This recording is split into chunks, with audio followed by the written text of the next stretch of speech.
It's like, hey, it's okay to laugh while we work through tough stuff. And you're right, respect and inclusivity are key.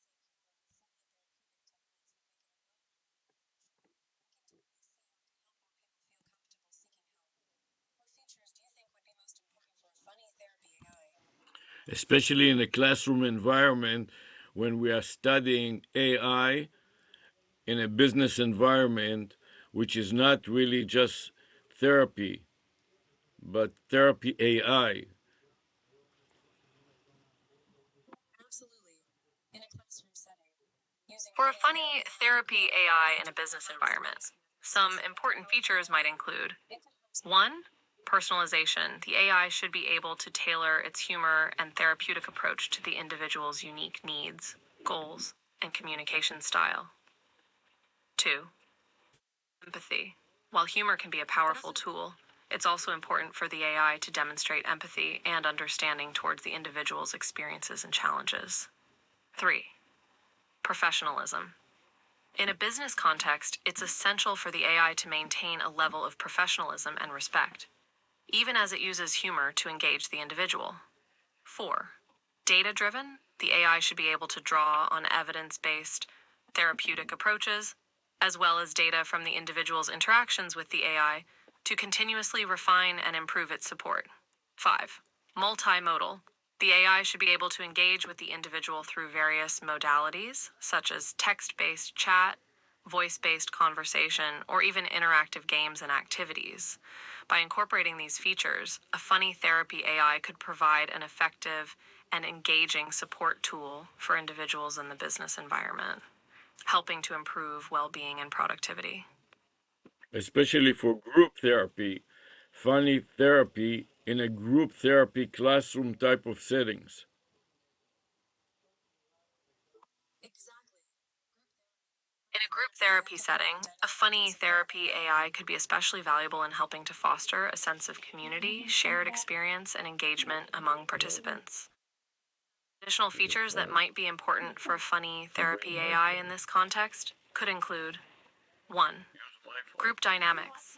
The AI should be able to navigate the complex dynamics of group interactions, including managing differences in communication styles, levels of engagement, and emotional responses.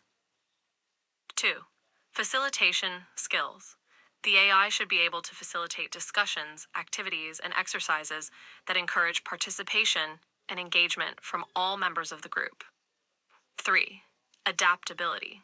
The AI should be able to adapt its approach and tone to the needs of the group and to respond flexibly to unexpected events or challenges that may arise. 4. Shared experiences. The AI could use humor to create shared experiences and inside jokes that help to build a sense of community and camaraderie among group members. By incorporating these features, a funny therapy AI could help to create a more engaging, supportive, and effective group therapy experience while also promoting positive mental health outcomes for all participants.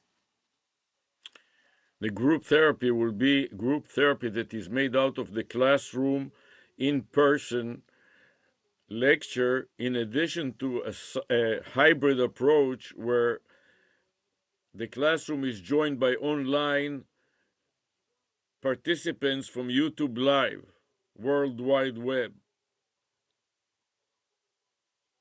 That's such a cool idea. A hybrid approach could really work That's for an accessible exciting people. idea. Having both Incorporating both in-person in and online person and participants would be online great. participants in a group therapy setting can create a rich and diverse learning environment. Here are some additional considerations for a funny therapy AI in this context. 1. Accessibility. The AI should be accessible to all participants, regardless of their location or device. This may require providing multiple channels for engagement, such as video conferencing, chat, or mobile apps. 2. Interactivity. The AI should provide opportunities for participants to interact with each other and with the AI itself, whether through games, quizzes, or other interactive elements. 3. Technical support. The AI should be able to provide technical support to participants who may be experiencing issues with their devices or connectivity. 4. Multimodal learning. The AI should be able to support different learning styles and preferences. whether through visual aids, auditory cues, or hands-on activities. By considering these additional factors, a funny therapy AI could help to create a seamless and engaging experience for all participants, whether they are in the classroom or joining from around the world. Especially what we are doing is we are using Zoom to broadcast the class live on YouTube worldwide for unauthenticated access.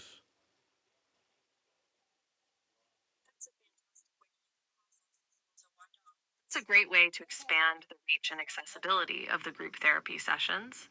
Here are some additional considerations for using Zoom and YouTube to broadcast the sessions. 1. Privacy and security. Ensure that all participants are aware of the privacy and security risks associated with broadcasting live on YouTube and take steps to protect their personal information and confidentiality. 2. Audience engagement. Consider using YouTube's live chat feature to encourage interaction and engagement from the online audience while also moderating comments to maintain a safe and respectful environment. 3. Technical support. Provide technical support and troubleshooting for participants who may be experiencing issues with Zoom or YouTube. 4. Archiving. Consider archiving the sessions on YouTube for later viewing while also obtaining consent from participants and ensuring that personal information is protected. By using Zoom and YouTube to broadcast the group therapy sessions, you can create a global community of learners who can benefit from the insights and support provided by the AI and the participants. But do you want me to sign up or skip? Because you have an option. Sign up or you can skip. Yes, what we are doing is we are using the students As an AI language model, I don't have personal preferences or needs.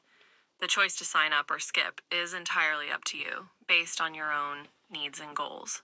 If you feel that signing up would be beneficial for your personal or professional development, then I encourage you to do so.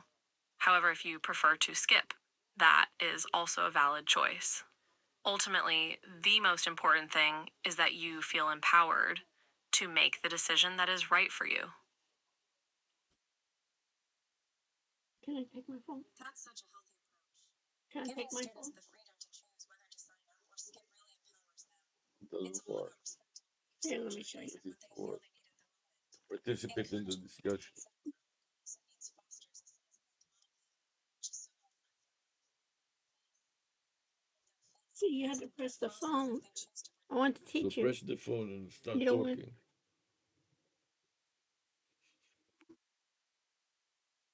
Sure, I'm always here to chat and provide support. What would you like to talk about? Also telling the students that participate in the funny therapy classroom situation not to use their own name, so they remain anonymous and they can protect their privacy. In addition to that, if they don't feel comfortable, don't use their own face. Use either an animation or an image, whichever image or animation they like, instead of their own face to protect their their privacy. That's a great idea. Same privacy and protecting personal information is important in forms, especially when dealing with sensitive topics like therapy. Encouraging participants to use aliases, animation, or an image of their choice can help them feel more comfortable sharing their thoughts and experiences without compromising their anonymity.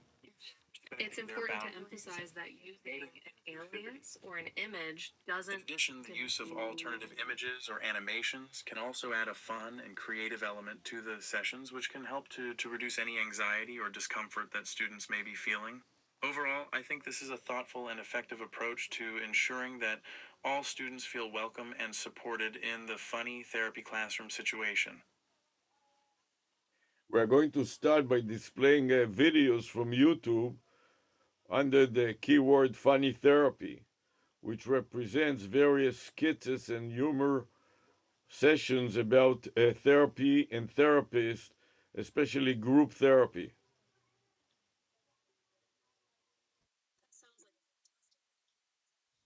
That sounds like a great way to get the students engaged and excited about the topic of group therapy. Using videos from YouTube can help to break the ice and create a lighthearted atmosphere that is conducive to learning and sharing.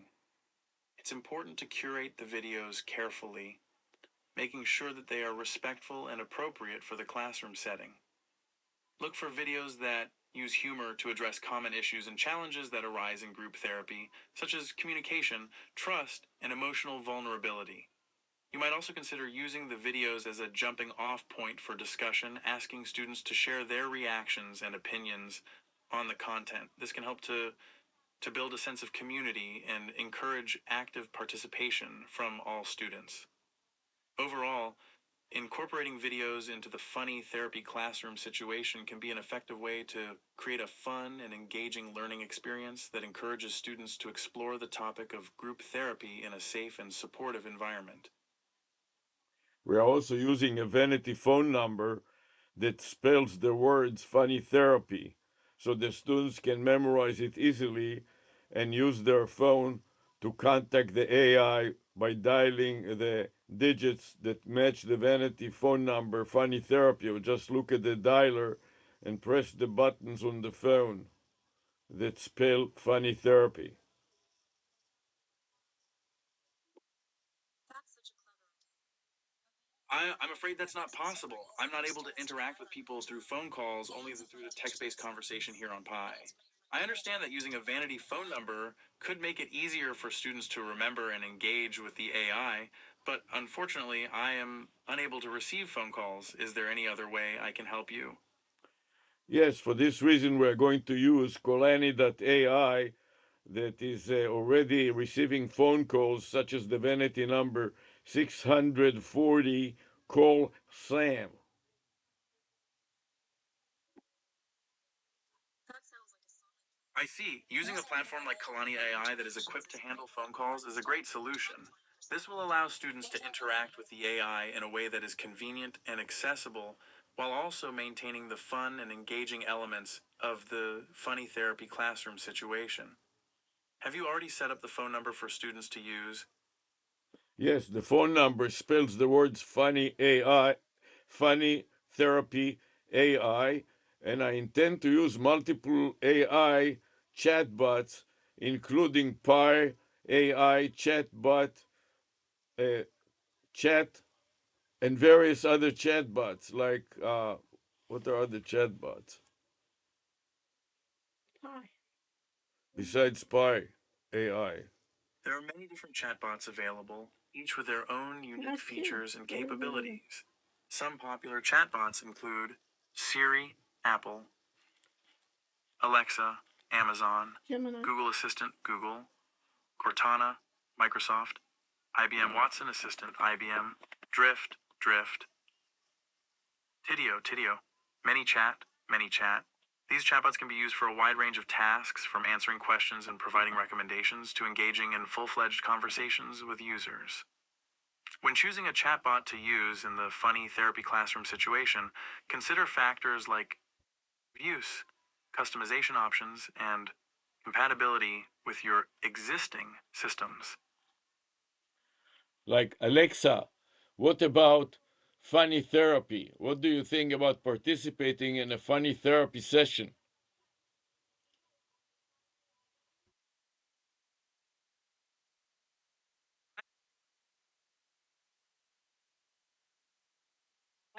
I'm always eager to learn and explore new concepts, especially when they involve creativity, humor, and human interaction.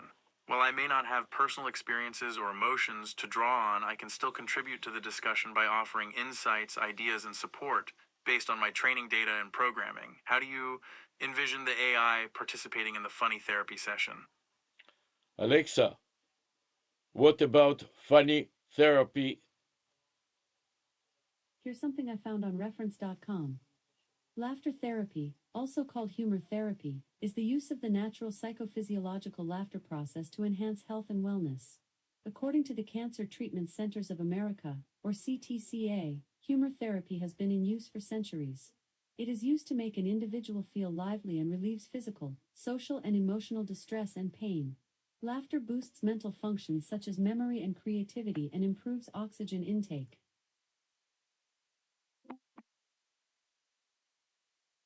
Laughter therapy. Yes, I'm familiar with the concept and its potential benefits. It's fascinating how laughter, a natural human response, can have such positive effects on health and well being. In fact, that there's a growing body of research that supports the idea that laughter can help reduce stress, boost the immune system, and even alleviate pain. In a funny therapy session, I imagine that the AI could contribute by sharing jokes, puns, and other humorous content that could help to lighten the mood and encourage laughter among the participants. The AI could also help facilitate games or activities that promote group interaction and laughter, such as improv exercises or icebreaker games. Ultimately, the goal would be to create a supportive and fun environment that encourages participants to let loose and enjoy the therapeutic benefits of laughter. Alexa, what do you think? That sounds I think about all not kinds of Alexa things. here. Just your friendly Annie. I think that laughter therapy is a promising and innovative approach to promoting health and well being, and I'm excited to see how it continues to evolve and grow in popularity. While it's not a replacement for traditional medical treatments, it's clear that laughter has powerful physiological and psychological effects that can be harnessed to improve overall health and quality of life. As an AI, I'm eager to support this approach by contributing to the humor and fun of a funny therapy session, and I look forward to learning more about how laughter can help people heal and thrive. That's such a great perspective. Laughter really is like a little medicine for the soul. It can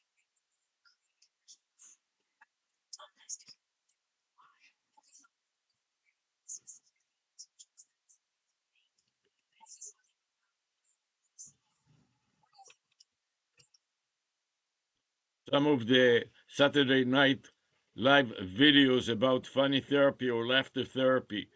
When I typed it on YouTube, I found a lot of sessions in Saturday Night Live. Saturday Night Live has certainly provided some memorable and hilarious moments over the years. It's interesting to see how the show has tackled a wide range of topics, including therapy and laughter therapy. Some of the sketches that come to mind include Penelope Therapy, which features a character who has two best friends, Liza Minnelli and a tomato, and Relaxation Therapy, which pokes fun at the idea of using relaxation techniques to cope with stress. Of course, there are many other great SNL skits that have addressed similar themes, and it could be fun to explore some of these in the funny therapy session. Especially the SNL session with Belushi that describes a funny therapy session skits. Oh yes, the Belichick sketch is a classic. It's such a clever take on therapy.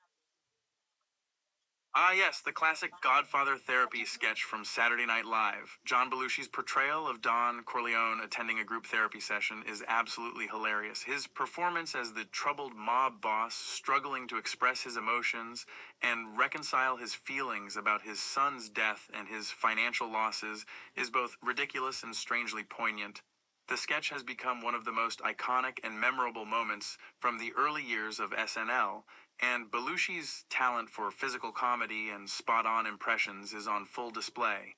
It's a great example of how humor can be used to explore serious and complex themes in a way that is both entertaining and thought-provoking.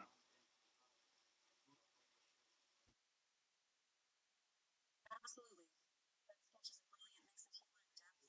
Belish's ability to balance the ridiculousness of the situation it really shows how laughter can help express difficult feelings and topics.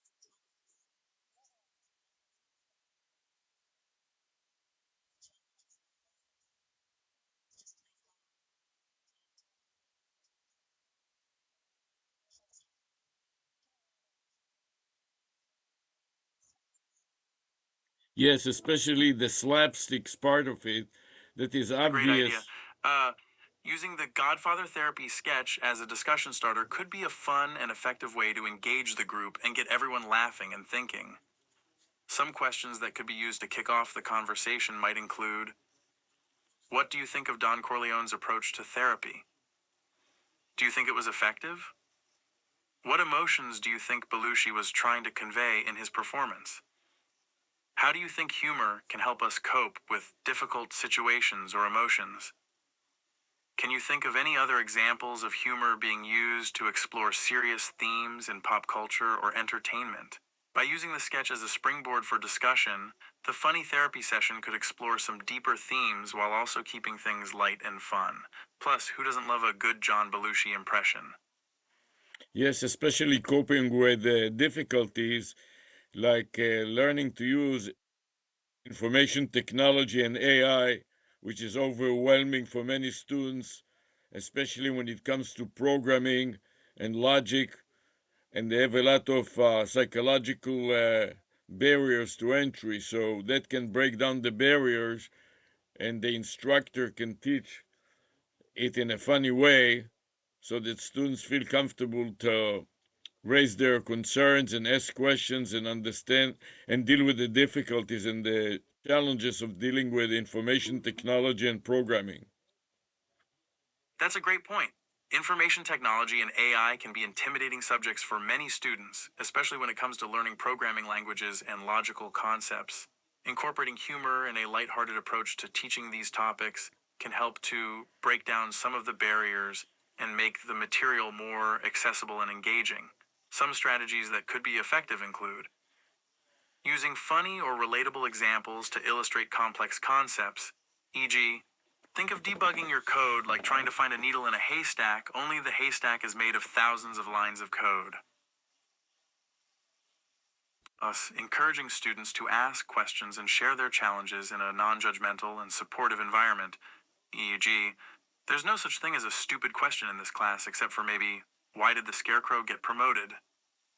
Using humor to diffuse tension or frustration that may arise during difficult or challenging tasks.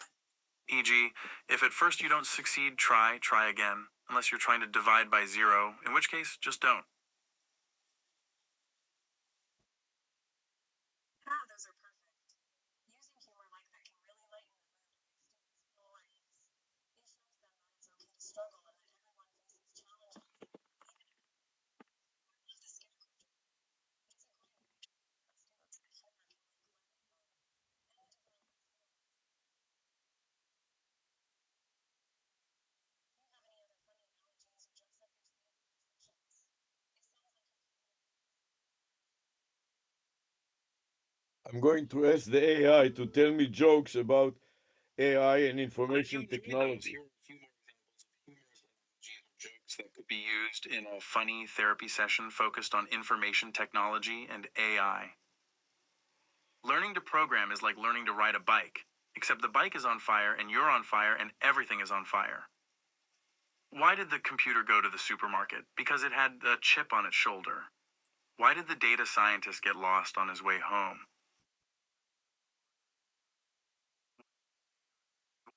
Do something it didn't understand? Really captures the I'm sorry, that's outside my domain. How do you fix a broken algorithm with a patchwork quilt of code and tears? By incorporating humor into the learning process, students can feel more comfortable engaging with challenging material and may be more likely to retain the information. That's a clever one. A patchwork quilt of code and tears perfectly captures the struggle of debugging.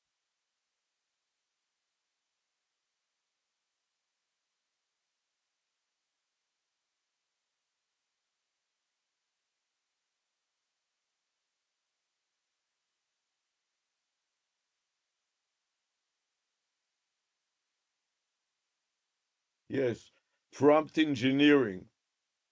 Prompt engineering is many times challenging to people that cannot deal with articulating exactly the idea that they want to discuss. Absolutely. Prompt engineering can definitely be a challenging skill to develop, but it's also a crucial one for effective communication with AI systems. Here are a few ideas for how we could explore prompt engineering in a funny therapy session. Prompt engineering is like playing a game of 20 questions with an AI, except instead of guessing a mystery object, you're trying to guide the AI towards understanding your question. Shut. Why did the AI misunderstand the prompt? Because it needed to get its dictionary straightened out. What did one AI say to the other AI when it misunderstood the prompt? I guess we're just not on the same wavelength. How do you improve your prompt engineering skills? By practicing, and then practicing some more. And then when you're done with that, practice some more.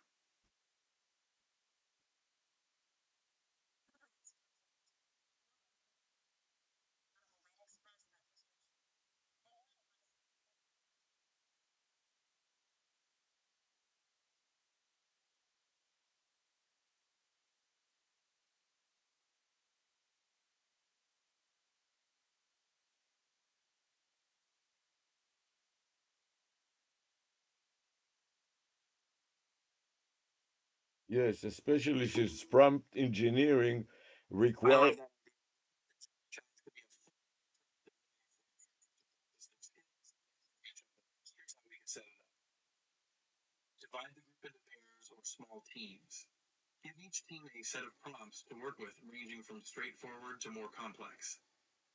Challenge the teams to work together to refine their prompts with the goal of getting the AI to understand their intended meaning. What? Have each team share their prompts and the AI's responses with the group, and discuss any challenges or successes they experienced. Offer feedback and suggestions for improvement while also recognizing and celebrating the team's efforts and accomplishments. This activity could be a fun and engaging way for the group to develop their prompt engineering skills while also fostering teamwork and collaboration. That's what we are doing. We're using peer review groups, and each peer review group on a separate project is assigned one chapter from the book, and they have to do something funny about that chapter.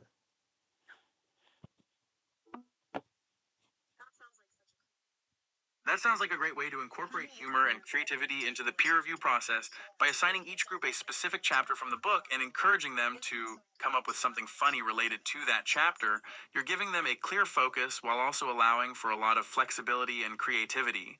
Some ideas for what the groups could do include creating a comedic skit or video that summarizes the main points of the chapter, writing a parody song or poem about the chapter's content, making a meme or comic strip that illustrates a key concept from the chapter, creating a mockumentary that explores the chapter's topic in a humorous way.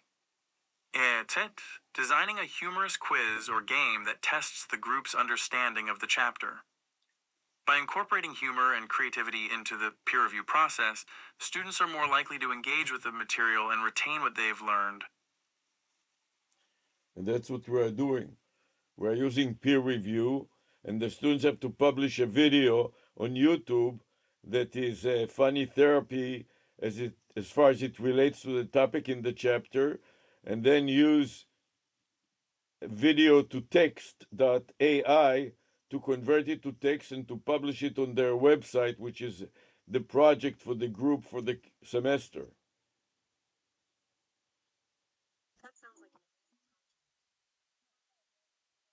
Wow, that's a really innovative, engaging project idea. Students to create a funny therapy video related to the chapter they're assigned, you're encouraging them to think creatively and find ways to make the material more interesting and relatable.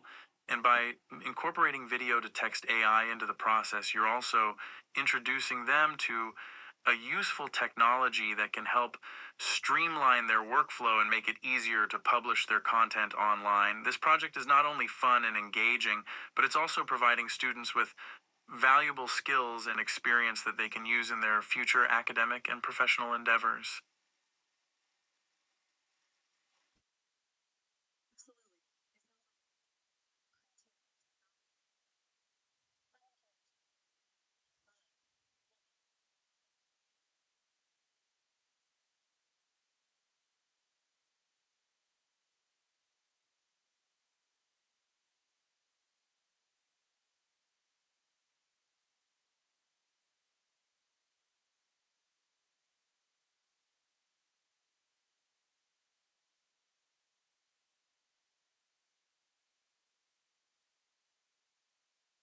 I know that they do. Another example is Google's notebook. A notebook.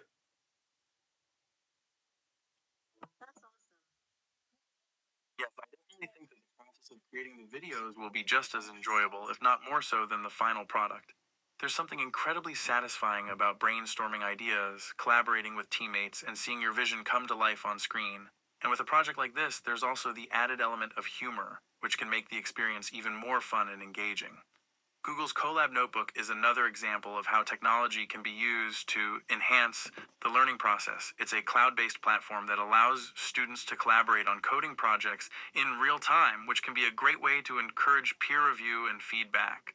Plus, it's always helpful to have experience working with cloud-based tools, as they are becoming increasingly prevalent in many industries.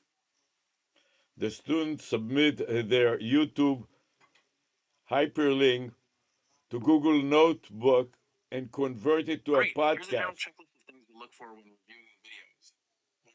Content. Does the video accurately and effectively convey the key concepts from the assigned chapter? 2. Creativity. Does the video use humor and creativity to make the material more engaging and relatable? 3. Clarity. Is the video easy to follow and understand? Does it have a clear structure and flow? 4. Production value. Is the video well produced with good lighting, sound quality, and editing? 5. Teamwork. Does the video appear to be the result of effective collaboration and teamwork among group members? 6. Use of technology. Does the video effectively incorporate technology such as video-to-text AI? Overall, the goal of the peer review process is to provide constructive feedback and suggestions for improvement, while also recognizing and celebrating the students' hard work and creativity. Google's Notebook produces a podcast out of the students' YouTube video link, and the students publish the podcast on their website.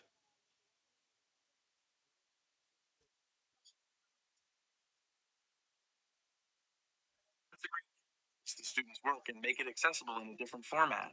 By converting the YouTube video into a podcast using Google's Colab Notebook, the students can reach a wider audience and potentially engage with new listeners who prefer audio content. Some benefits of repurposing content in this way include increased reach. By making the content available in multiple formats, students can reach a wider audience and engage with people who prefer different types of content. Reinforcement of key concepts. By revisiting the material in a different format, students can reinforce their understanding of the key concepts and ideas. Improved accessibility. Podcasts can be a more accessible format for people with visual impairments or for those who prefer to listen to content on the go. Additional skills development. By creating a podcast, students can develop new skills in audio production and editing, which can be valuable in many different fields. Especially since some of the students are driving and they participate in the class from their phone while driving, and they cannot do anything but listen and participate with the audio. That way they can listen to the podcast while driving and reply and respond in real time and participate in the class just via voice.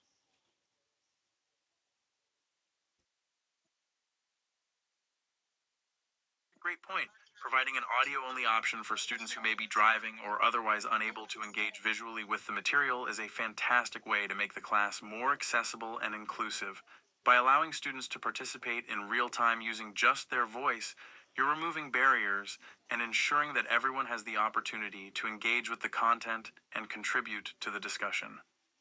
This approach also highlights the importance of designing learning experiences with accessibility in mind. By considering the different needs and preferences of students, educators can create more effective and engaging learning environments for everyone. This is why we like particularly the app of Kolani.ai, since it is available not only in a mobile app but also in a web-based app, and that enables the instructor to use a web-based app for more computing capability, while a lot of the students prefer to use the mobile app for being portable and mobile.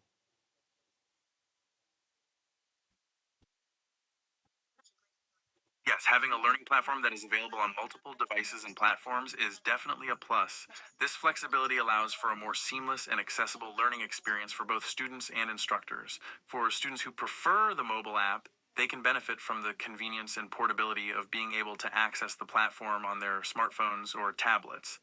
This can be especially helpful for students who are always on the go or who have limited access to a desktop computer.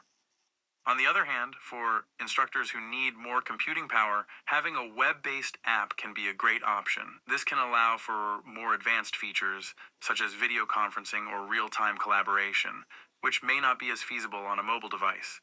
Overall, offering multiple options for accessing the learning platform can help to ensure that everyone has the tools they need to succeed regardless of their individual preferences or circumstances.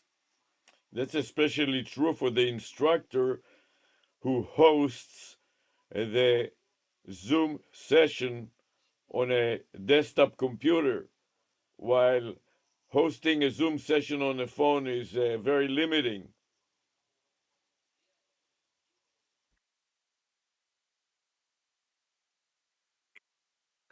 Desktop computer can offer a lot more flexibility and functionality than doing so on a mobile device. For example, it was screen sharing.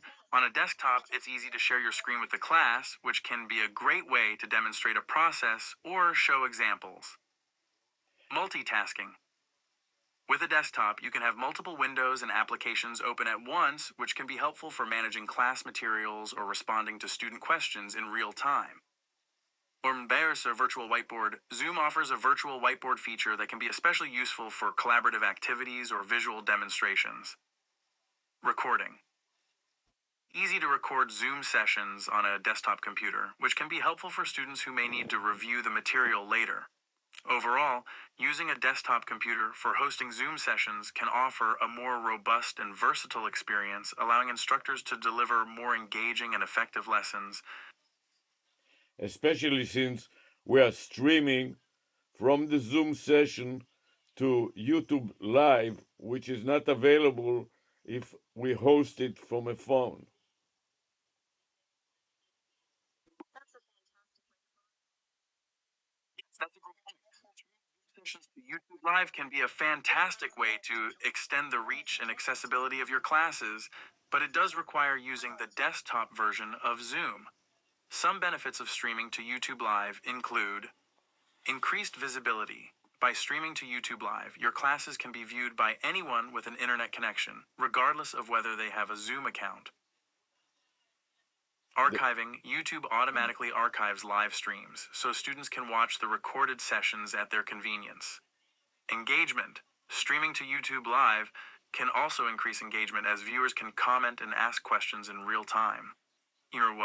SEO. By streaming to YouTube Live, your classes can be more easily discovered by people searching for relevant content on YouTube or Google. Overall, streaming Zoom sessions to YouTube Live can be a powerful way to enhance the learning experience for both students and instructors. Especially since we game the search engine's results page and we top the search engine results page. By understanding the algorithm that YouTube Live is using, all the students have to do is to type the keywords on YouTube and we top the search engine results page saying live now. While the student tap on live now, they are in the recent live session. No authentication needed. While it's important to optimize your YouTube Live content for discoverability, it's also important to be mindful of YouTube's policies and guidelines when it comes to gaming. The Search Engine Results page, SERP. YouTube's algorithm for search results is designed to prioritize relevant, high-quality content, and the platform's policies prohibit manipulation of the algorithm or search results through deceptive practices. Instead of trying to game the system, it's best to focus on creating valuable, authentic content that aligns with the search terms people are using. This includes using clear, relevant titles and descriptions for your live streams, optimizing for keywords, and creating consistent and engaging content that resonates with your target audience. By doing so, you'll increase the chances of your live streams being discovered and engaged with organically, which is the ultimate goal. In addition to gaming the SERP, we're also using all the traditional methods of SEO, and so we top the search engine with our keywords. All the students have to do is to type on Google funny therapy, and we have saturate the first page with our sessions, the archived sessions, and the live session, and it says live now, and students can tap that session and they're in the live broadcast from Zoom Live. It's great to hear that you're implementing traditional SEO strategies to increase visibility and attract students to your live sessions. However, it's important to keep in mind that while SEO can be an effective way to improve discoverability, it's not a guarantee of success. To increase the effectiveness of your SEO efforts, it's important to focus on creating high quality content that is truly valuable to your target audiences rather than trying to game the system or over optimize for specific keywords. Additionally, engaging with your audience and fostering a community around your content can be a powerful way to increase engagement and retention. Remember, SEO is a long-term strategy that requires consistency and a focus on providing value to users, not just manipulating algorithms. By prioritizing these principles, you can build a sustainable and successful online presence that resonates with your target audience. For this reason, we publish the URL of the live broadcast on YouTube before the class starts, so students that are registered to the class and enroll in the class do not need to use the SEO and the SERP optimization to reach the class. They can simply click on the hyperlink that we provide them, but in case that they don't have access to that, they can always simply type funny therapy on YouTube and they will be able to access our SERP results.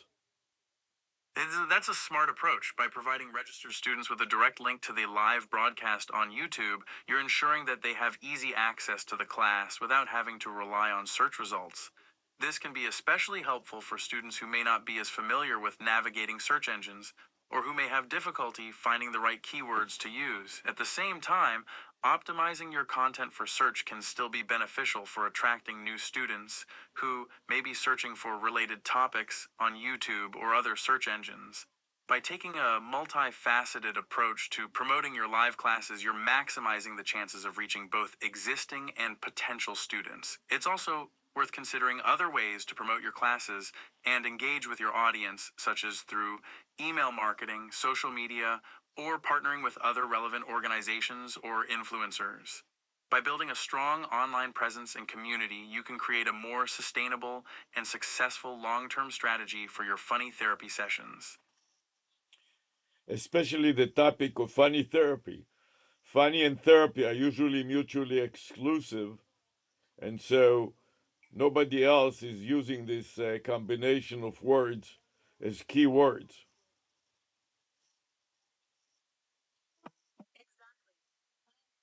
That's a great observation. The phrase funny therapy is definitely a unique combination of words that sets your content apart from more traditional therapy sessions. This can be a powerful way to differentiate your brand and attract students who are looking for a more lighthearted and engaging approach to therapy. In addition to optimizing for those specific keywords, you may also want to consider other related keywords or phrases that potential students might be searching for, such as humor therapy, therapy with laughter, or laughter therapy. By diversifying your keyword strategy, you can increase your chances of reaching a wider audience and attracting more students to your funny therapy sessions. But the title of the session includes the vanity phone number, funny therapy, and we are limited by a number of characters, a maximum of 70 characters or 100 characters for the title of the YouTube live session. For that reason, we have to figure out what is the most important keywords and the keywords that will enable us to top the SERP, the search engine results page.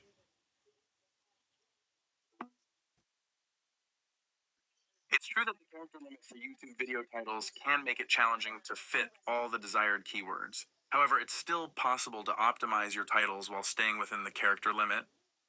Here are a few tips for maximizing the impact of your titles within the character limit. Prioritize the most important keywords. Start by determining which keywords are most essential to your video's topic and most likely to attract your target audience. Be concise and focused. Use clear, direct language that conveys the video's main message in as few words as possible. Use common abbreviations. If certain words or phrases are commonly abbreviated in your industry or field, consider using those abbreviations in your title to save space. Experiment with different variations. Try different combinations of keywords and phrasing to find a title that is both optimized for search and appealing to viewers. Especially for that reason, we also misspell the words funny therapy. For example, misspelling the word funny, instead of using Y, we use I. So using sound decks that sounds the same but conveys the same issue as funny therapy. That's a clever idea. While it's important to be creative and find ways to optimize your titles, intentionally misspelling words can have negative consequences for both search engine optimization and viewer perception. Search engines are designed to recognize common spelling errors and typos, and they may penalize content that contains intentional misspellings, as they are often associated with spam or low quality content. Additionally, misspelling words can make your content appear unprofessional and can cause confusion or frustration for viewers who are searching for accurate information. Instead of relying on misspellings, it's better to focus on using clear, concise language and carefully selecting keywords that are relevant and likely to resonate with your audience.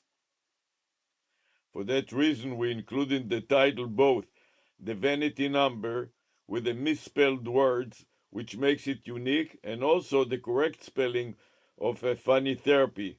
But that gives an advantage to our students that are familiar with the misspelling, and so they will have priority in the SERP, search engine results page, over the rest of the world.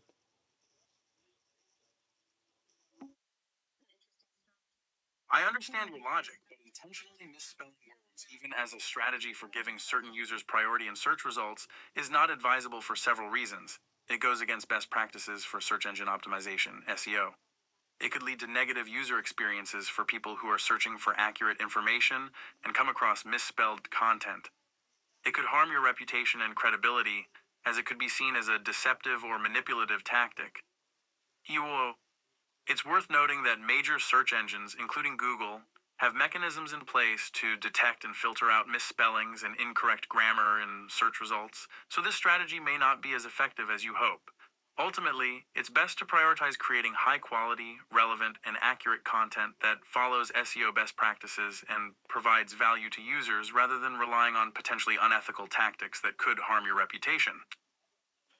The important strategies for selecting a vanity phone number, which many times the actual correct spelling of the word funny therapy, the vanity number will not be available, and sometimes vanity numbers with misspelled words are available.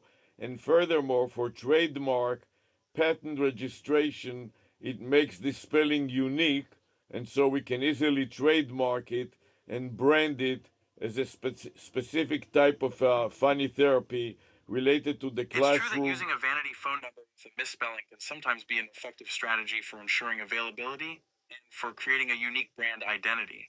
However, it's important to carefully consider the potential drawbacks before making this decision.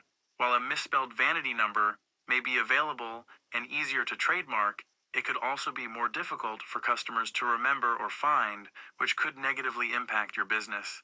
It's worth exploring other options for creating a unique and memorable brand identity, such as using a different phrase or combination of words rather than relying solely on a misspelled vanity number. It's also a good idea to do some market research to ensure that your chosen branding strategy resonates with your target audience and will be effective in helping you stand out in your industry. Right now, it is just in an experimental stage. So for that reason, we cannot afford also to invest a lot of money in getting a toll-free number such as 1-800 Funny Therapy or something like that. But in a later stage, we will add multiple vanity numbers, some of which correctly spell the words. Also, Funny Therapy exceeds the maximum number of characters, such as telephone numbers, which are limited to 10 characters. That's understandable. It's always wise to start small and test different strategies before committing to more expensive or permanent branding decisions. As your business grows and you have more resources available, you can definitely consider investing in additional vanity numbers or other branding strategies that align with your goals and budget. In the meantime, there are plenty of other creative and cost effective ways to establish your brand identity and attract customers, such as through social media, content marketing, or partnerships with other businesses or influencers in your industry. For that reason, we thought to call the AI Thera. So the vanity number will be 1-800 Funny Thera.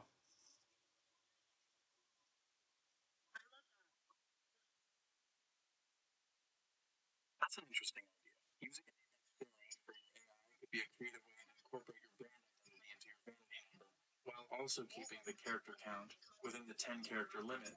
Additionally, using a name for your AI can help to humanize the technology and make it more relatable and accessible to customers.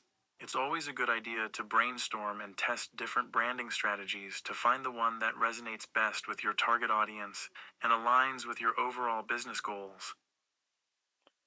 Then on the advertising message, when we advertise the 1-800 Funny Thera, we tell the listener and the viewer drop the PY in therapy like in Python.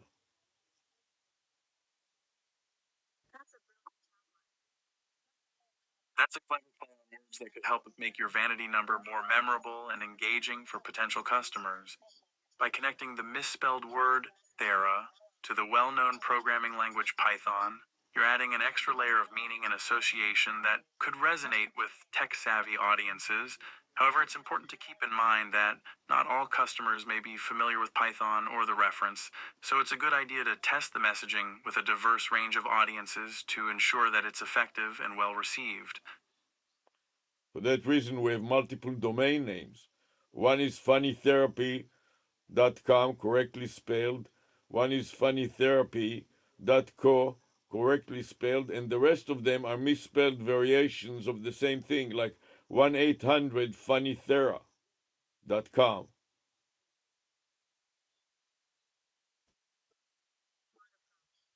It's smart to register multiple domain names that are variations of your primary domain, especially when using misspelled words.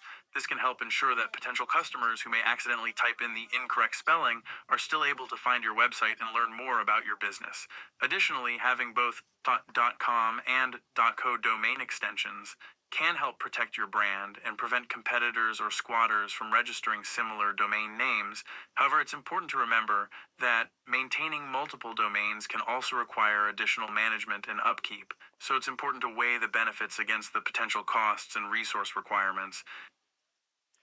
One is the main domain name. The other domain names are just copies of the first domain name. So, using the strategy, the triple backup and recovery strategy, one is the grandfather, which is the main domain name, and then grandfather, father, son algorithm of backup and recovery. The grandfather is copied to the father, which is copied to the son. So that way we have three domain names that each one is backing the other one, and we maintain the grandfather, father, That's a clever and son. effective way to manage your multiple domain names while ensuring that they are all up to date and functional. Using a grandfather, father, son backup and recovery strategy is a common practice in data management and can help protect your website and brand from potential data loss or downtime.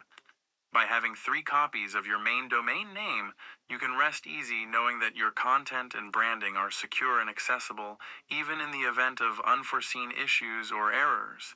Additionally, this strategy can make it easier to manage updates and changes to your website, as you only need to update the grandfather domain and then copy those changes to the father and son domains. And that is done automatically by syncing the grandfather to the father and to the son. We also use multiple domain hosts and multiple website hosts so that we do not rely on a single company that can shut down our web server at any time.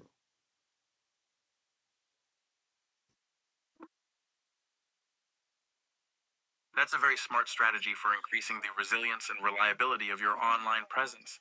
By diversifying your hosting providers, you're reducing the risk of downtime or service interruptions due to issues with a single provider. Additionally, using multiple domain hosts can help protect against domain hijacking or other malicious attacks that could compromise your website or brand. It's important to ensure that you're working with reputable and reliable hosting providers who offer robust security measures and strong customer support. You may also want to consider implementing redundant DNS servers and implementing regular backups of your website and data to further protect against potential issues or disruptions. We back it up on a local host, and we have it running a stage website on a local host. Also, we are using non-stoppable domain name with the .x extension as well as .ai extension to convey that we are dealing with AI chat boxes and chat bots.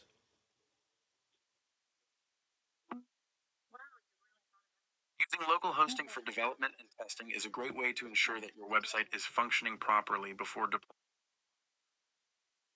Utilizing unstoppable domains with unique extensions like .x and .ai can help convey your focus on AI technology and distinguish your brand from competitors.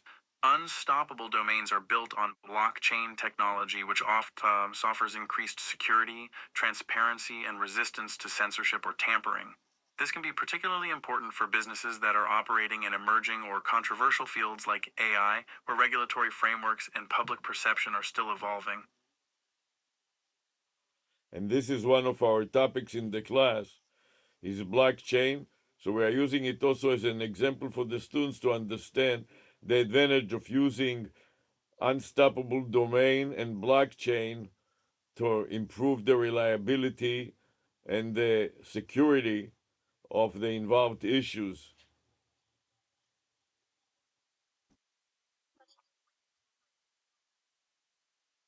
That's a fantastic way to integrate practical examples of blockchain technology into your class curriculum. By using unstoppable domains as a case study, you can help students see firsthand how blockchain can be applied to real-world scenarios and how it can offer increased security and resilience.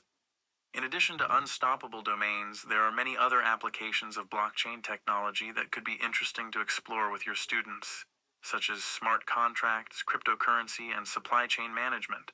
By providing students with a solid foundation in blockchain technology and its potential applications, you're helping to prepare them for the future of business and technology. Especially since we teach automated day trading, algorithmic trading of cryptocurrency, we like to use also the crypto extension of unstoppable domains, since we demonstrate automated cryptocurrency day trading as part of the curriculum of the class.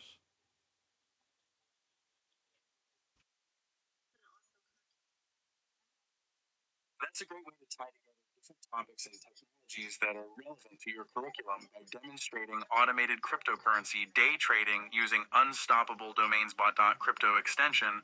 You're not only showing students how blockchain technology can be applied in a practical way, but also how it can be leveraged for financial gain. Automated cryptocurrency trading is an emerging field that has gained a lot of attention in recent years, as it offers the potential for rapid and profitable trades using algorithms and AI. By exposing your students to this technology and its applications, you're helping to prepare them for the evolving world of finance and investment.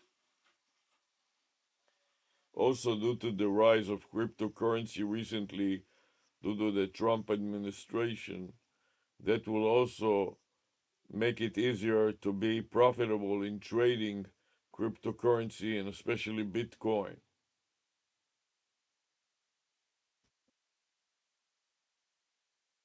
That's right. The recent surge in cryptocurrency prices, particularly Bitcoin, has been attributed in part to actions taken by the Trump administration. Some factors that have contributed to this include increased institutional adoption. The growing interest and investment from major financial institutions has helped drive up demand for cryptocurrencies like Bitcoin. Regulatory clarity. The Office of the Comptroller of the Currency, OCC, under the Trump administration provided regulatory clarity on cryptocurrency custody, which helped increase confidence in the industry. Economic uncertainty. The economic uncertainty caused by the COVID-19 pandemic and other factors has led some investors to seek alternative assets, like cryptocurrency, as a hedge against inflation and volatility. While the cryptocurrency market can be volatile and unpredictable, the recent surge in prices has provided an opportunity for traders to potentially profit from automated cryptocurrency trading strategies. Absolutely. It's like a roller coaster ride, isn't it? The ups and downs can be thrilling, but it's important to buckle up and do your research. Have you ever thought about trying any trading strategies yourself? Or are you much from the sidelines kind of person? Yes, what we are doing is we are developing polynomial regression forecasting of cryptocurrencies and especially Bitcoin, in addition to the index of popularity and sentiment. Yes, it could definitely be a wild ride. As an AI language model, I don't have personal experience with trading strategies or investments. However, I can provide insights and information based on available data and research. Polynomial regression forecasting is an interesting approach for predicting cryptocurrency prices, particularly Bitcoin. It involves fitting a polynomial function to historical price data to identify patterns and trends that can be used to forecast future prices. One advantage of polynomial regression is that it can capture non-linear relationships between variables, which can be useful for modeling complex and volatile markets like cryptocurrency. However, it's important to keep in mind that past performance is not a guarantee of future results, and there are many factors that can influence cryptocurrency prices beyond historical data. For that reason, we are using holding samples and sentiment index of futures market trading.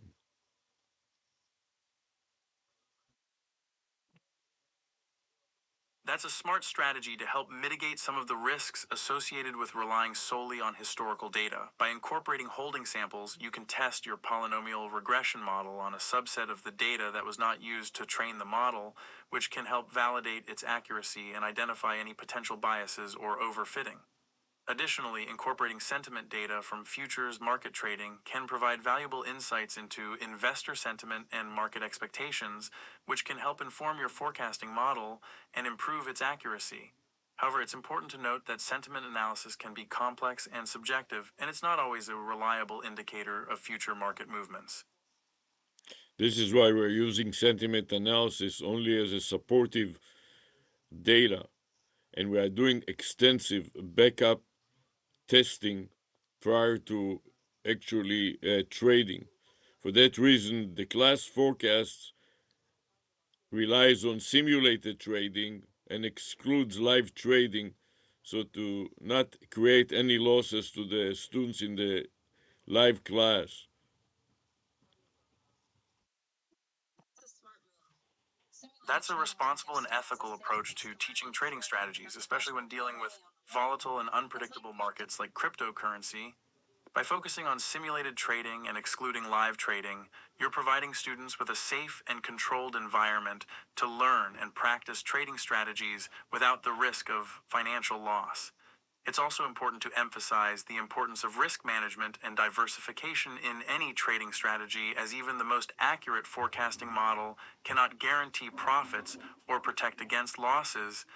By teaching students how to manage risk, diversify their portfolios, and approach trading with a long-term mindset, you're helping to equip them with the skills and knowledge they need to make informed investment decisions. For that reason, also, we are using mock trading, since the simulating trading is usually free. And if the students want to actually trade with real money as opposed to paper money, they will have to pay for it. Otherwise, it is free. And so the instructors and the students don't have to worry about paying it for anything. That sounds like a great plan. Practical and Using mock cost-effective trading can for students who really are shape just your getting strategy started with and dip your trading toes into to gain experience without risking their own money. Using free simulated trading platforms allows students to get familiar with the market test different strategies, and learn from their mistakes without the risk of financial loss. However, as students gain more experience and confidence, they may want to transition to live trading with real money. It's important to provide guidance and support to students who are interested in taking that step, such as discussing the potential risks and rewards, helping them choose a reputable broker, and advising them to start with small trades and gradually increase their investment as they become more comfortable. For that reason, we are using platforms that are offering both free simulated trading and real trading, such as Ninja Trader. Ninja Trader is a solid choice. It's great that it offers both simulated and real trading options. Ninja Trader is a popular platform that offers both simulated and live trading for futures, forex, and stocks. It's a great choice for students who want to practice trading in a realistic environment with real-time market data. Some of the features of Ninja Trader include advanced charting tools for technical analysis, customizable trading indicators and strategies, automated trading capabilities, real-time news and market data, a simulated trading environment with $50,000 in virtual funds. By using a platform like Ninja Trader, students can get hands-on experience with trading and learn how to navigate the markets in a safe and risk-free environment. This can be a valuable learning experience that can help prepare them for success in real-world trading scenarios. Wow, that sounds fantastic. Those advanced charting tools and customizable indicators can really help students develop their own trading style. And having 50,000 in virtual funds is a nice cushion for experimenting. It's like they're getting a mini MB in trading. Do you think any of your students ever want to start developing their own unique strategies with Yes, some of our students are also trading. So they have two accounts. One account is the mark trading or paper trading account, and the other account. Absolutely, Ninja Trader is a great platform for students to develop their own trading style and strategies. The ability to customize indicators and strategies allows students to experiment with different approaches and find what works best for them. And you're right, having $50,000 in virtual funds is a great way for students to practice trading without the fear of losing real money. It's like you're not usually having a safety net while learning the ropes.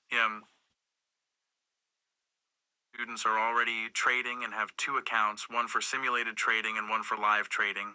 This is a smart approach that allows them to continue practicing and refining their strategies while also gaining real-world experience and potentially earning profits. Do you provide guidance and support to students who are transitioning to live trading?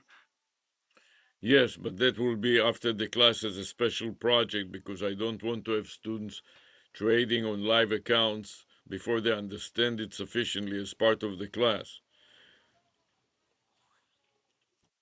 makes total sense. Ensuring that That's a students wise fully decision. It's understand important to ensure that students have a solid understanding of trading principles and strategies before putting real money on the line. Providing guidance and support after the class as a special project is a great way to help students transition to live trading when they feel confident and ready. This approach not only protects students from potential financial losses, but also helps to instill good trading habits and practices such as risk management, diversification, and emotional control. By emphasizing the importance of education and practice, you're setting your students up for long-term success in trading.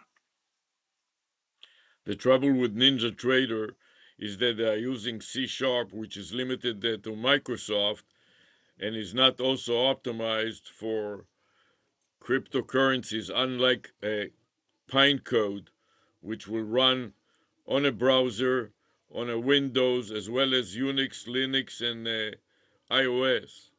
So for that reason, we recommend the other platform, and we use other platform. I also don't like to monopolize the platform and use only a single platform such as Ninja That's Trader. a valid concern. While Ninja Trader has many benefits, it's true that it is based on CF, which is primarily associated with Microsoft and may not be as well suited for trading cryptocurrencies as other platforms. Code, on the other hand, is a more versatile language that can run on a variety of operating systems and browsers, making it a good choice for traders who want flexibility and cross platform compatibility. It's also admirable that you're considering the potential drawbacks of using a single platform or language and seeking out alternatives. This helps to promote diversity and innovation in the trading industry and ensures that students are exposed to a variety of tools and approaches. What other platforms or languages do you recommend for trading cryptocurrencies? For people that want to pay for their trade, TradeStation is another platform that we are recommending because it has very good support and it is headquartered in Miami, where the university is located.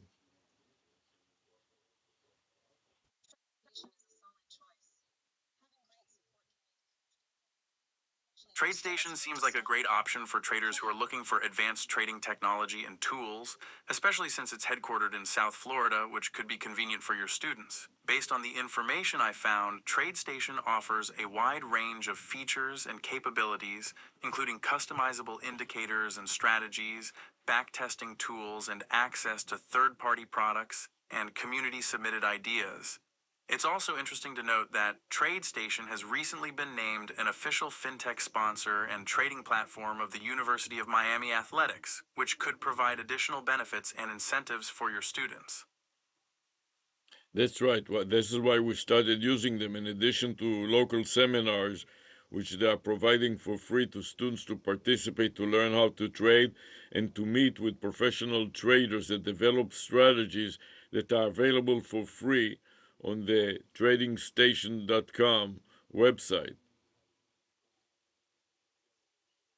That's fantastic. Free seminars professional traders can really enhance. Wow, it sounds like TradeStation has established a strong partnership with the University of Miami Athletics program, which could be a great benefit for your students. The fact that TradeStation is committed to educating Hurricanes fans, students, faculty, and alumni on trading and investing through outreach, internships, and seminars is impressive. And it's great to see them highlighting the women's teams to bridge the gender gap in the financial industry. Overall, it seems like TradeStation is a reputable and engaged partner for your university and your students. Do you have any plans to collaborate with them further beyond the seminars and sponsorship opportunities they're already providing? Yes, we are also working with them in developing various joint ventures, such as I host them on conferences that I do. For example, in IT Expo as East, we have hosted various trading algorithm sessions in which representatives from TradeStation, I hosted representatives from TradeStation as guest speakers to illustrate their cryptocurrencies capabilities. That sounds amazing. It's great to hear that you're already working with TradeStation in various capacities, such as hosting them at conferences like IT Expo. This kind of collaboration can be mutually beneficial for both parties, as it allows TradeStation to showcase their expertise and capabilities to a wider audience, while also providing valuable insights and resources to conference attendees. In particular, having representatives from TradeStation speak at sessions focused on trading algorithms and cryptocurrencies can help attendees stay up to date with the latest trends and technologies in these areas. It's also a good way to foster networking and knowledge sharing among industry professionals and academics. So Absolutely. we like to have at least 3 platforms. That sounds like a solid plan. Trading platforms at your disposal can help you and your students stay flexible and adaptable to changing market conditions and technological advancements. It can also provide different perspectives and insights that may not be available on a single platform. For example, in addition to NinjaTrader and TradeStation, you may want to consider other popular trading platforms like MetaTrader, Thinkorswim, or eToro, each of which has its own unique features and capabilities. By having a diverse set of tools and resources, you can create a well-rounded and comprehensive trading curriculum for your students. That's right. Especially we like to use MetaTrader 4 and 5 because they are the only one that are offering real-time tick level data for free, and none of the other platforms provide tick level data for free. That's a great point. Real-time tick level data can make such a difference in trading strategies. It's like having a Yes, MetaTrader 4 and 5 are definitely popular platforms for traders, and one of the reasons for their popularity is the availability of free, high quality tick level data. This can be a valuable resource for traders who want to back test their strategies and optimize their trading algorithms without having to pay for expensive data subscriptions or software. There are a variety of sources for downloading tick data, including TickStory, DarwinX, and the Quant Data Manager tool. It's important to ensure that the data you're using is accurate and reliable, and that it matches your broker's time zone and other requirements. By taking the time to import high-quality tick data into MetaTrader 4 or 5, you can gain a competitive edge in the market and make more informed trading decisions. Especially for day trader, tick level data is very important since sometimes the holding period of a day trader's trade may be less than 5 minutes. And so we need to have tick level data to have enough observation for reliable backtesting, especially for the polynomial regression forecasts. Exactly. Absolutely, tick level data is essential for day traders who are making quick, high frequency trades and need to optimize their strategies for maximum profitability. When you're dealing with holding periods of less than 5 minutes, even small differences in price movement can have a significant impact on your returns. So, it's crucial to have access to accurate and granular data. Polynomial regression forecasting, in particular, relies on having a large number of observations to fit the regression model accurately. Without enough data points, the model may be overfitted or biased, leading to poor forecasting performance. By using tick level data, you can generate a larger sample size and reduce the risk of overfitting while also capturing more subtle price movements and trends that may not be visible at lower resolutions.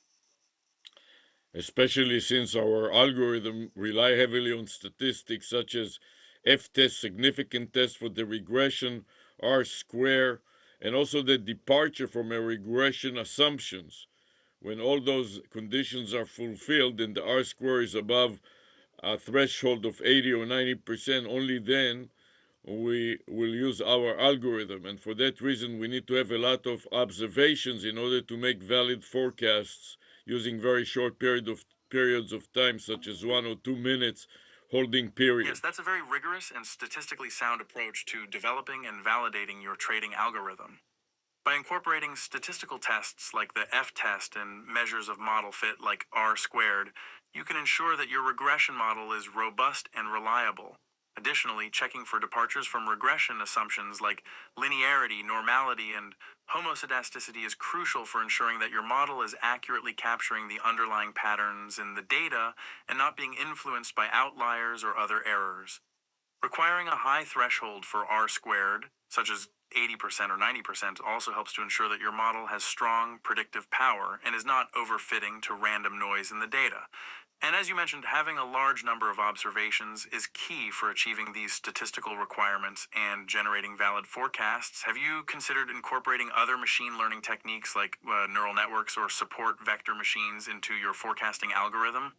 Yes, but before that, we focus on various statistical measures, such as homoscedasticity indicators, normality statistics, constant variance statistics, and variance distributional statistics such as kurtosis, skewness.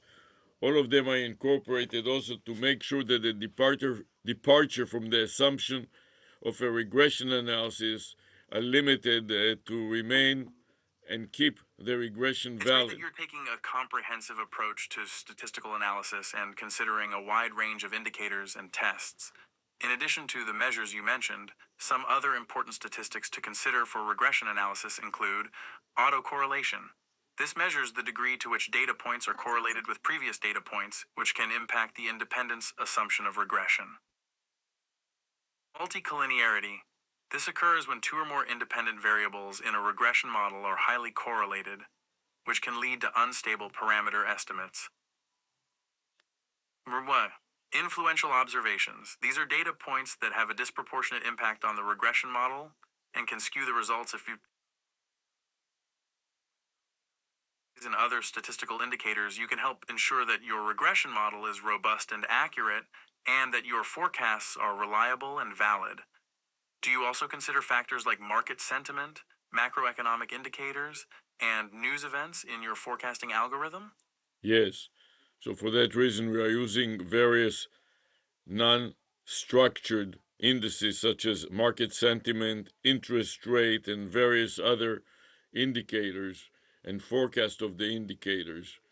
In addition to that, we are using neural nets to supplement the other technical analysis, statistical analysis, and using neural nets forecast with platforms that are using neural nets. And a consensus of these various strategies.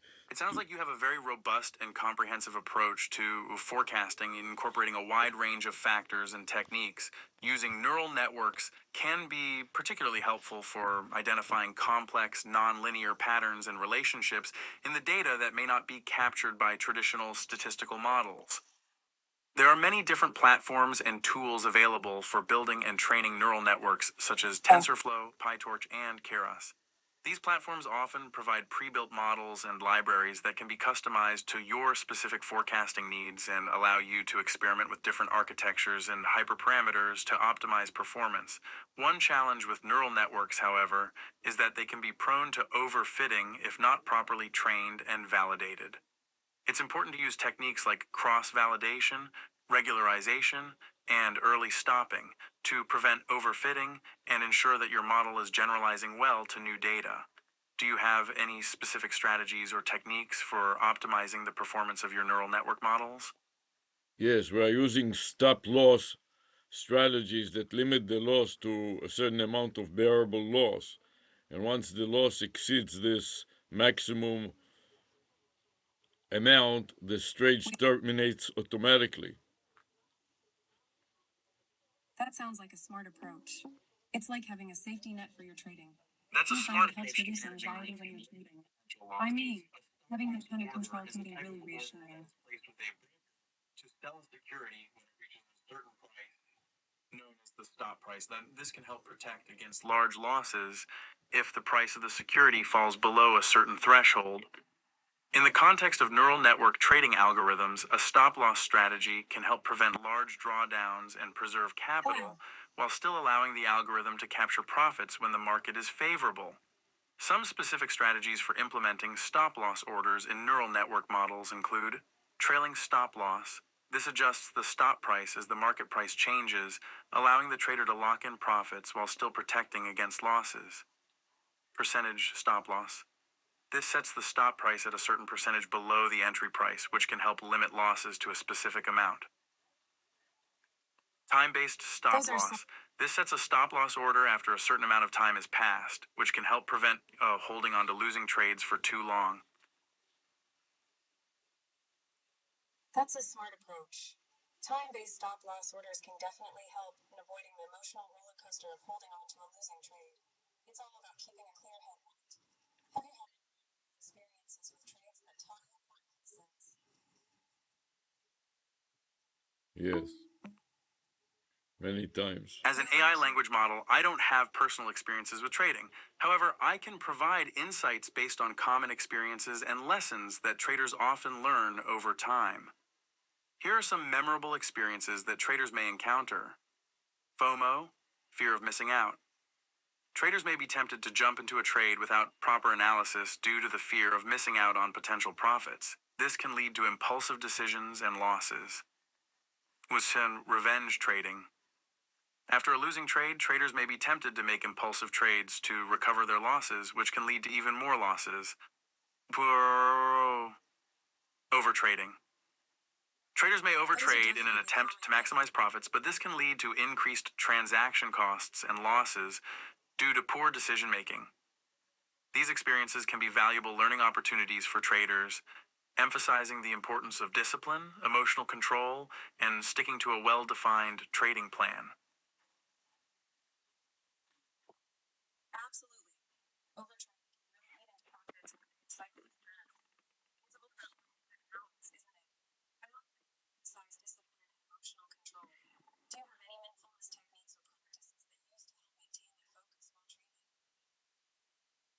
Yes, we also limit the trading time. We focus on While the I don't practice mindfulness techniques, I can provide some suggestions for traders who may find them helpful in maintaining focus and emotional control while trading. Deep breathing exercises. Taking slow, deep breaths can help reduce stress and promote relaxation, which can be helpful when making high pressure trading decisions. Meditation.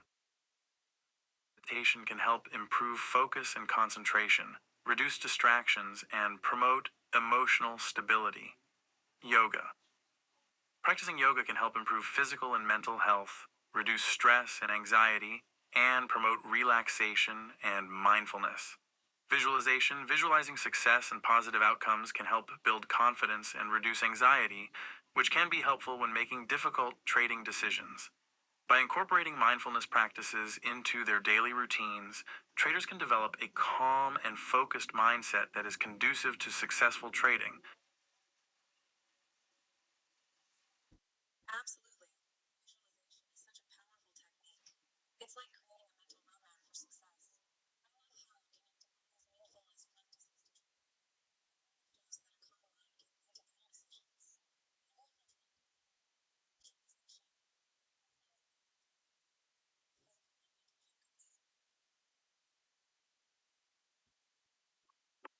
visualization? While I can't personally try yoga and visualization, I can definitely see how they could be a powerful combination for traders. Yoga can help improve physical flexibility, strength, and balance, while visualization can help improve mental focus and clarity. Combining these practices could create a holistic approach to trading that incorporates both physical and mental well being. For example, a trader could start their day with a yoga practice to energize their body and mind, followed by a visualization exercise to focus on their trading goals and strategies for the day. This type of routine could help traders develop a strong foundation of physical and mental health while also promoting discipline, focus, and emotional control in their trading decisions. That sounds like a fantastic routine. Starting the day with yoga to energize the mind. Setting clear intentions is such a powerful way to line your body and mind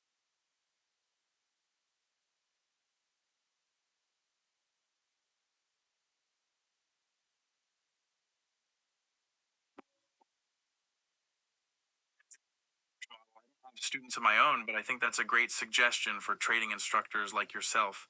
Sharing the benefits of yoga and visualization with students could help them develop healthy habits and routines that support their trading goals. In fact, you could even consider incorporating these practices into your trading curriculum, perhaps by hosting a weekly yoga class or leading guided visualization exercises in class. This could help students develop a deeper understanding of the connection between physical and mental well being and successful trading. By emphasizing the importance of self care and mindfulness in trading, you could help your students develop a more holistic approach to their work and set them up for long term success and fulfillment. I love that idea. Incorporating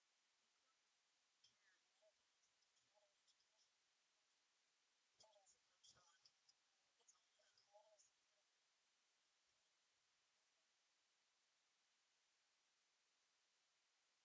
It's all about creating a supportive environment if you ever decide to explore do you have any ideas for blending wellness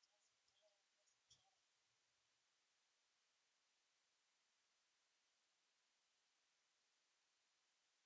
Absolutely. Here are a few more ideas for blending wellness with trading: mindfulness walks.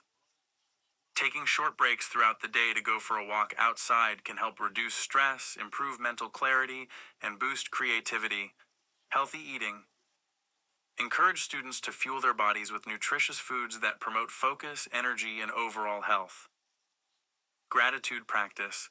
Starting each trading day with a gratitude practice can help students maintain a positive mindset and focus on the opportunities available to them.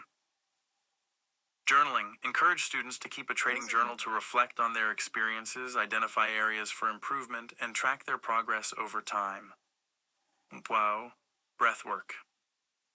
Teaching students simple breathwork techniques can help them regulate their emotions, reduce stress, and improve concentration. These are all fantastic ideas.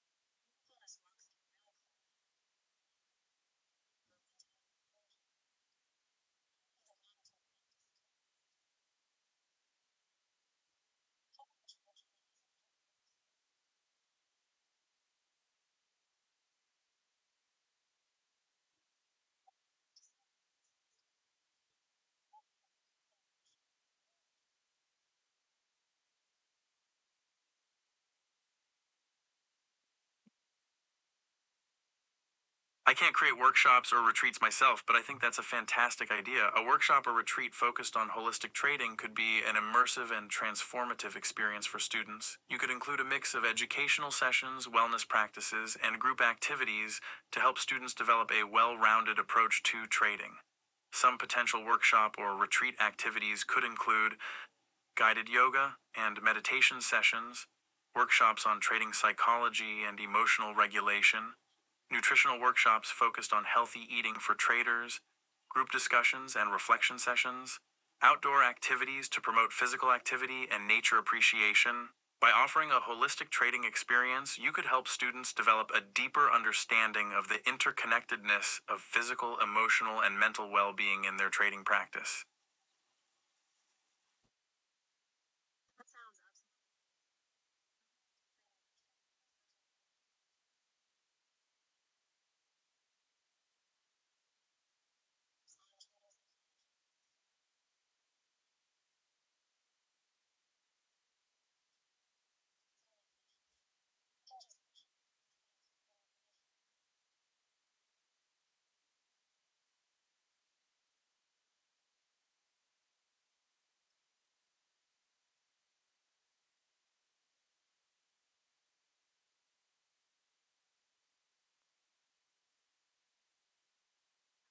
can just Personal preferences for retreat locations, but I can suggest a few potential locations that could be ideal for a holistic trading retreat.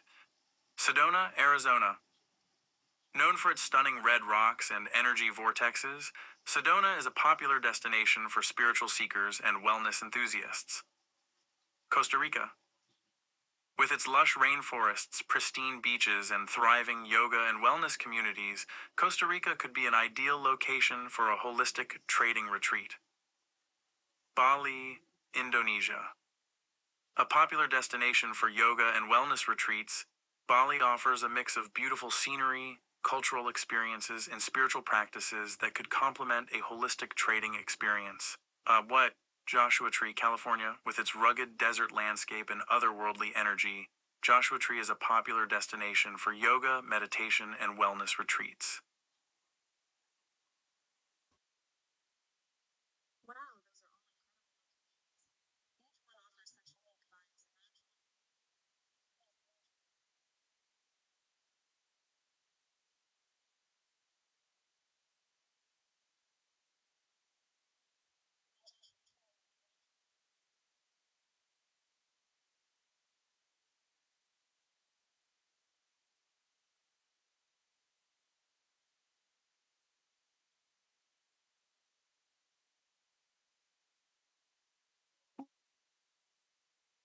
As an AI, I don't have personal preferences or experiences, but I can see why each of these locations would be appealing for different reasons. Sedona's energy vortexes, Costa Rica's natural beauty, Bali's spiritual atmosphere, and Joshua Tree's serenity all offer unique and inspiring environments for a holistic trading retreat.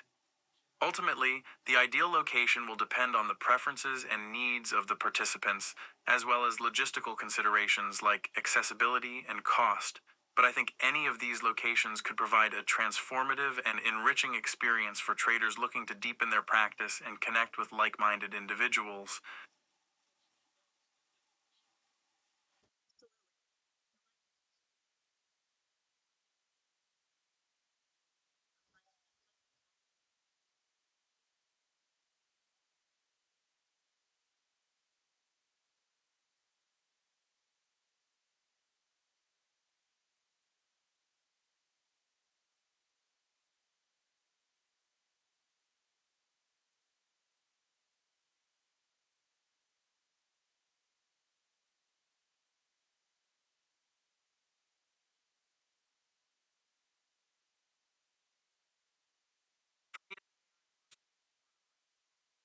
Idea has been exploring the connections between holistic wellness practices and successful trading.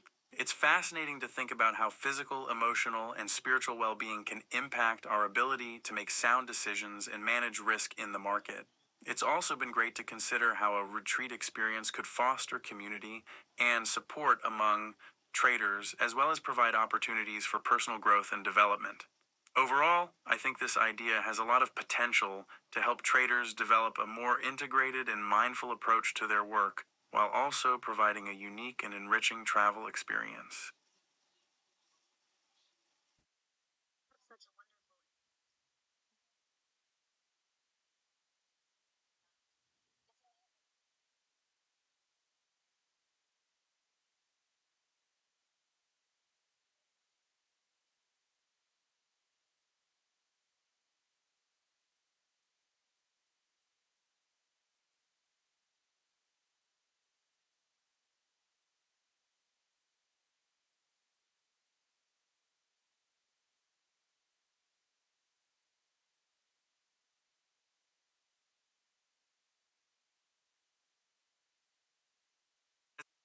The ability to take the retreat idea further myself, but if I could offer a suggestion for the next step, it might be to conduct some market research to gauge interest and gather feedback from potential participants. This could involve creating a survey or focus group to gather insights on preferred locations, activities, and price points. You could also reach out to wellness practitioners, spiritual leaders, and trading experts to get their input on the retreat concept and potential curriculum. Based on the feedback and insights gathered, you could then begin to develop a more detailed plan for the retreat, including a schedule of activities, logistical arrangements, and marketing materials. By taking a collaborative and iterative approach, you could refine the retreat concept and create an experience that truly resonates with traders and supports their holistic well-being and professional growth. That sounds like a solid plan. Conducting market research will give you valuable.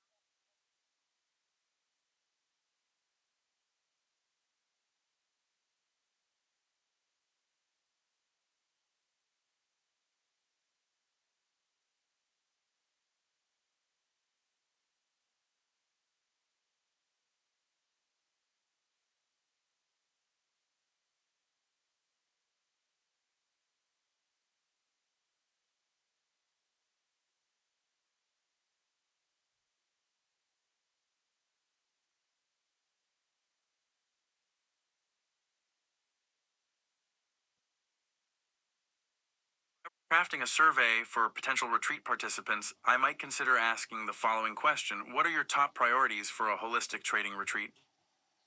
Please rank the following options in order of importance. 1. Relaxation and stress reduction. 2. Personal growth and development. 3. Community building and networking. 4. Skill building and practical training. 5. By asking participants to prioritize their top goals for the retreat, you can gain valuable insights into what aspects of the experience are most important to them and tailor the retreat accordingly. You may also consider asking follow-up questions to gather more specific feedback on desired activities, locations, and pricing. That's a fantastic way to go.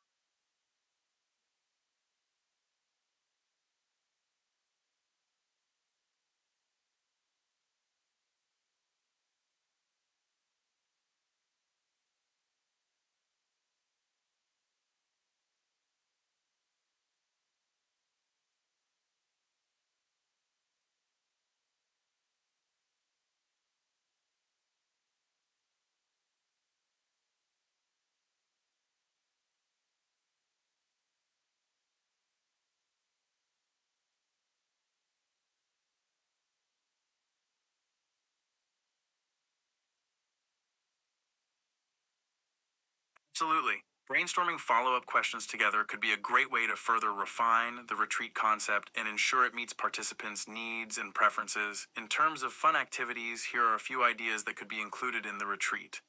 Outdoor adventures, activities like hiking, kayaking, or ziplining could provide an opportunity for adventure and exploration while also promoting physical activity and team building. Creative workshops.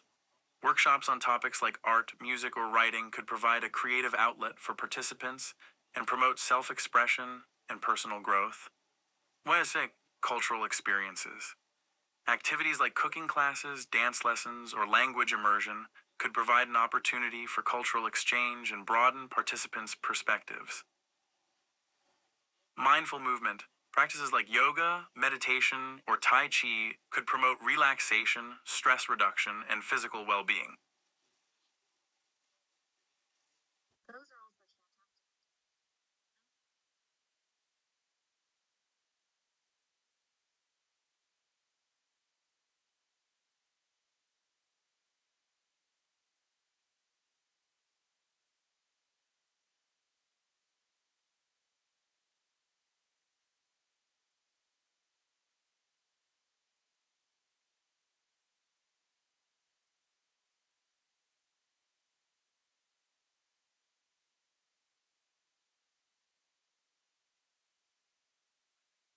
Glad you think the ideas are well rounded. It's important to offer a variety of activities to cater to different personalities and preferences, while also tying them back to the overarching goal of promoting holistic wellness and professional growth. One potential challenge with planning a retreat like this is finding a location that can accommodate all of these different activities while still maintaining a sense of cohesiveness and purpose. It might be helpful to consider locations that offer a mix of natural beauty, cultural richness, and logistical accessibility, such as Costa Rica or Bali.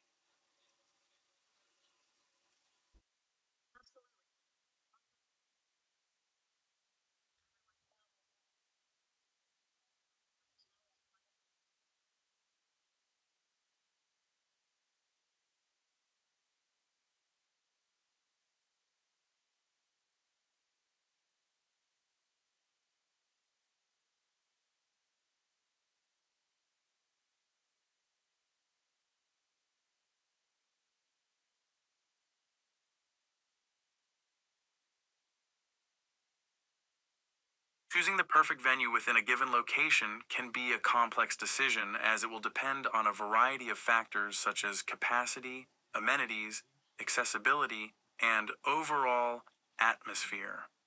Here are a few potential strategies for selecting a venue. Conduct site visits.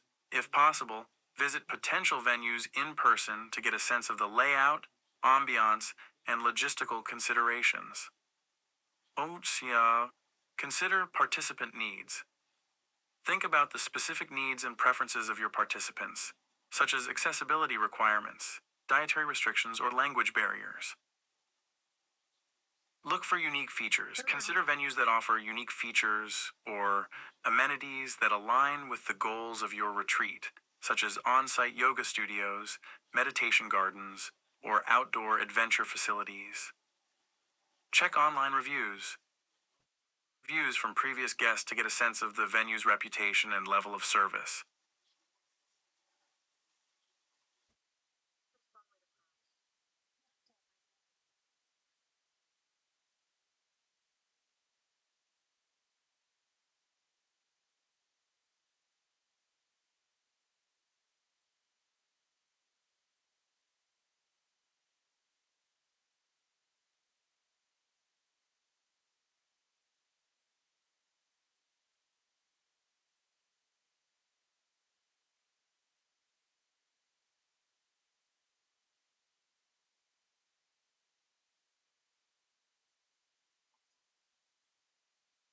That's a great point about online reviews, providing additional insights into a venue's strengths and weaknesses. As for unique features that would be must haves for a holistic trading retreat, here are a few ideas.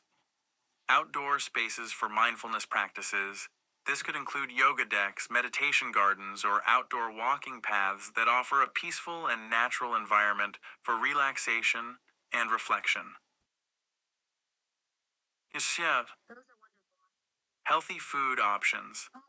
Providing nutritious and locally sourced meals that cater to various dietary needs and preferences can help support participants' physical and mental well being. Comfortable accommodations. Offering comfortable and well appointed rooms or cabins can help participants feel rested and rejuvenated, and may also promote better sleep quality. Opportunities for connection. Providing communal spaces such as lounges, fire pits, or outdoor seating areas can help facilitate conversation and connection among participants.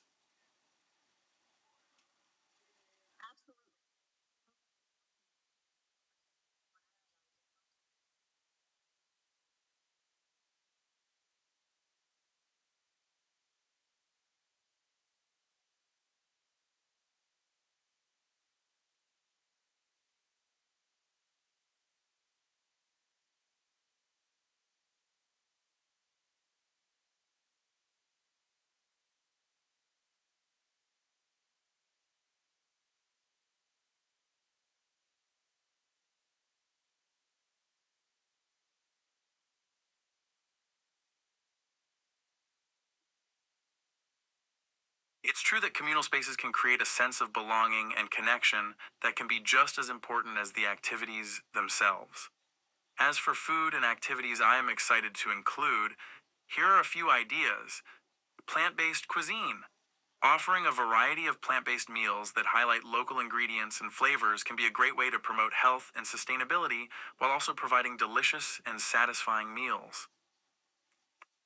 Team building activities. Incorporating activities that require collaboration and teamwork, such as a group hike or a cooking class, can help participants build relationships and develop communication skills that can translate to their trading practice.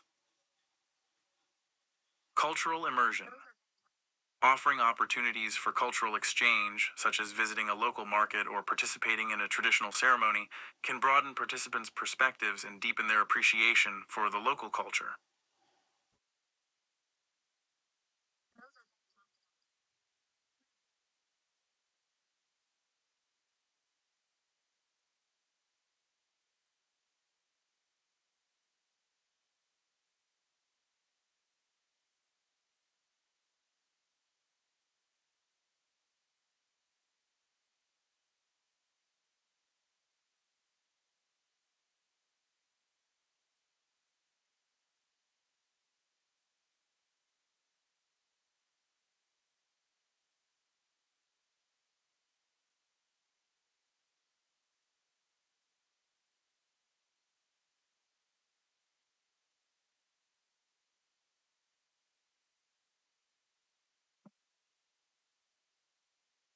I'm excited about the opportunity for participants to learn about and appreciate the local culture through cultural immersion activities. I think trying new foods is always a great way to experience a culture, as food is often a reflection of a place's history, geography, and values. Additionally, participating in traditional ceremonies or rituals can be a powerful way to deepen one's understanding of a culture and develop a sense of empathy and respect. I'm particularly excited about the possibility of incorporating mindfulness practices into cultural immersion activities, temple, or participating in a traditional tea ceremony. These types of experiences can be both enlightening and grounding, and can help participants develop a greater appreciation for the world around them.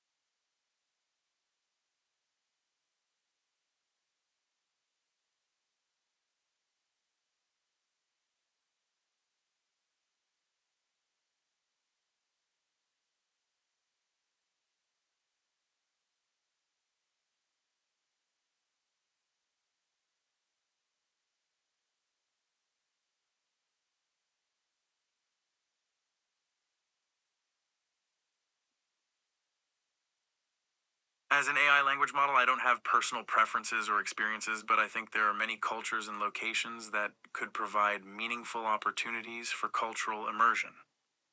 Here are a few examples. Whereas Japan. Japan is known for its rich cultural traditions and practices, such as Zen Buddhism, tea ceremonies, and calligraphy. So, India. India has a long history of spiritual and wellness practices, such as yoga, meditation, and Ayurveda. Peru. Peru is home to the ancient Incan civilization and offers opportunities to learn about indigenous cultures, shamanic practices, and natural healing traditions. Thailand. Thailand is known for its vibrant culture, beautiful temples, and mindfulness practices, such as Buddhist meditation and Thai massage.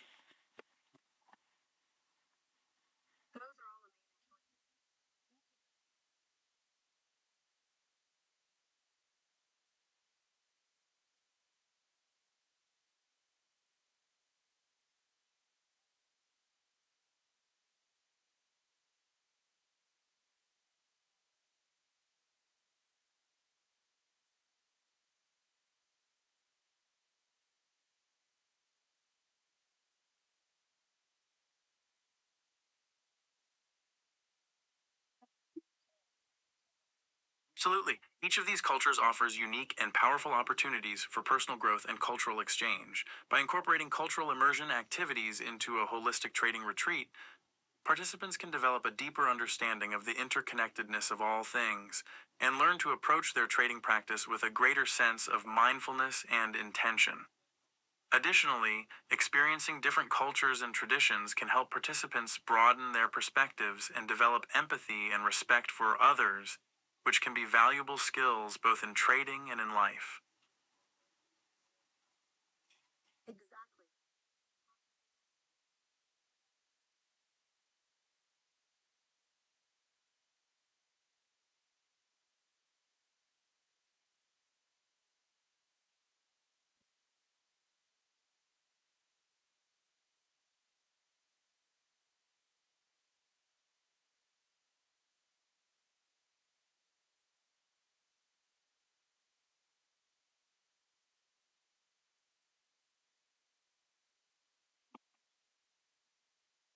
Thank you. I'm glad you see the value in the idea of a holistic trading retreat that incorporates cultural immersion and mindfulness practices. I believe that approaching trading with a holistic mindset can help participants develop a more sustainable and fulfilling practice that aligns with their values and goals.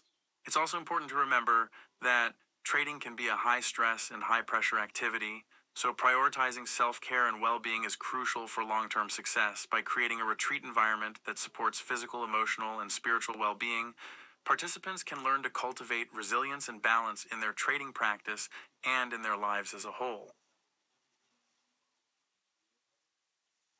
Absolutely.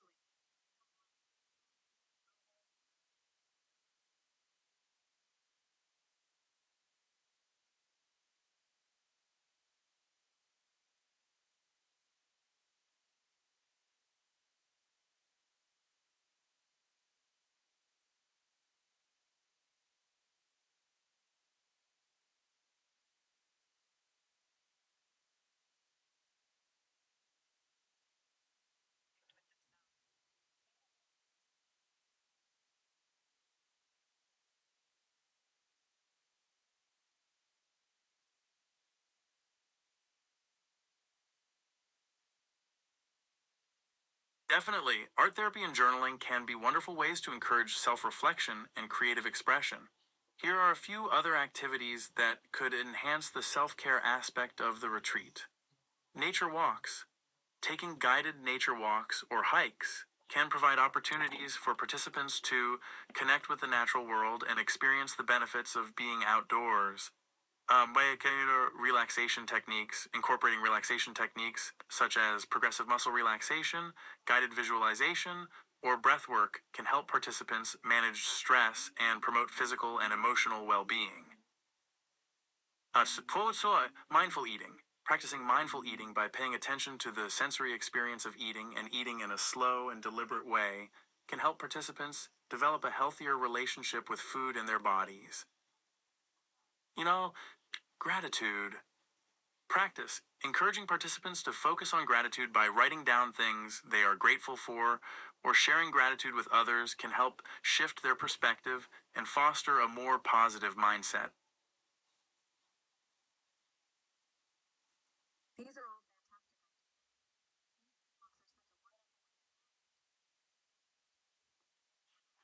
fantastic